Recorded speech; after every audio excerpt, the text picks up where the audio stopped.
What's going on YouTube? If you're new to Expedition Agartha and are confused as hell as to what to do, then this video will show you how not to suck. Before we get into everything though, don't forget to like and subscribe because I'll be doing a lot of content videos on Expedition Agartha and you don't want to miss out. My first tip is something you can actually do before even stepping out on the first island. Around the boat area, there's vendors who will give you different physical quests that you can hold in your inventory. There are a number of them that start off very simple and can be completed right there on the boat for a little reward that you can use on your expeditions, whether it be food or gold. Also, it's important to knock these out early because a number of these quests require you to be in an expedition to be completed, and it's a great way to earn some gold early game. My next tip may seem obvious if you've played games like Escape from Tarkov, but I recommend getting at least one successful extract as a freeloader before taking your actual gear in as a mercenary. With a freeloader, you start with generic equipment, and if you die, pretty much you lose nothing. Compared to bringing your own equipment in as a mercenary, if you die, you lose everything on your person, unless it's insured, of course. It's just a little bit riskier, so getting used to the game as a freeloader is a lot safer. The next thing I recommend is using some type of bladed weapon because right now swords and daggers are pretty OP due to them proccing bleed, which from what I've experienced thus far is a lot more powerful than blunt weapons that can break bones. Whether you prefer one-handed or two-handed is up to you. Obviously one-handed will be faster attack speed versus two-handed, slower but more damage. Now speaking of OP, my next tip is when in doubt, just run. Because this game is a medieval style game, if you get into a situation where you're 1v2 or just struggling in general against an enemy NPC, sheathe your weapon and run like hell. Sheathing your weapon makes it so that you actually physically run faster. Either the person chasing you will get bored of chasing you and give up, or you'll hopefully just lose them if you're faster. Now it's a perfect segue into my next tip, but pay attention to your stamina always. If you're running around depleting your entire stamina bar, then you're going to be screwed if you actually run into enemies. It's especially important to pay attention to when you get hungry because if you forget to eat, your stamina bar will shrink immediately and you'll certainly die if you get into a fight.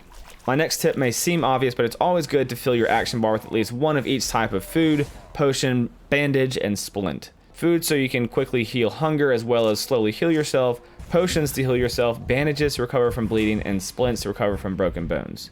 Now as you transition out of the beginner phase, you can always experiment with what you like as you get more experience. As a brand new player, a great way to make some quick gold is gather lots of different first aid supplies. They don't take up much space, they stack, and they sell for a decent amount, so you can get quite a decent amount of gold just gathering and selling first aid supplies. Now these next few tips will kind of take us into the actual expedition, but when you're in an expedition, you'll run into three different types of enemies: zombies, AI bandits, and other players. Zombies generally have a more limited amount of loot on them, but they can still drop some high tier stuff. AI bandits are going to be a little bit more difficult to kill, but will generally be a little bit more rewarding. You can usually tell a bandit between a player character because of the AI's sporadic movements and pathing, and when they taunt you, it'll be with an actual NPC voice and not a human voice. Players are usually a bit more difficult to tell between being a friend or a foe.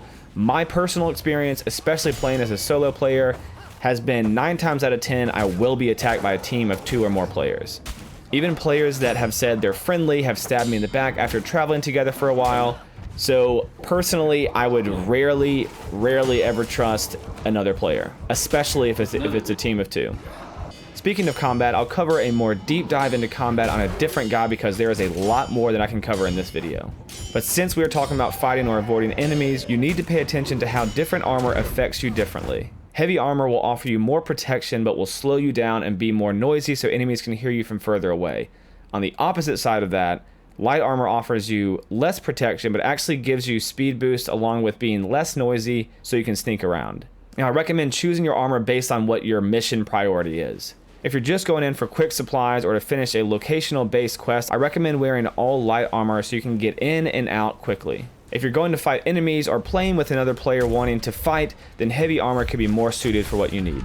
Now I will admit, extracting at first confused the hell out of me, but generally speaking, after you spawn up, basically you just head to the opposite side of the island.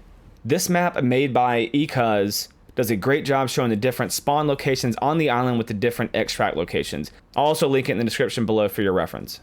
If you get lost, just look up towards the sky and try to locate the orange smoke. If you can't see it, it's likely blocked by the mountain in the center, so you at least know that it's directly across the mountain from you. Now regarding when to extract, personally I start heading to extraction when the 10-minute warning pops up, unless of course I've got a full inventory and I'm ready to extract as it is.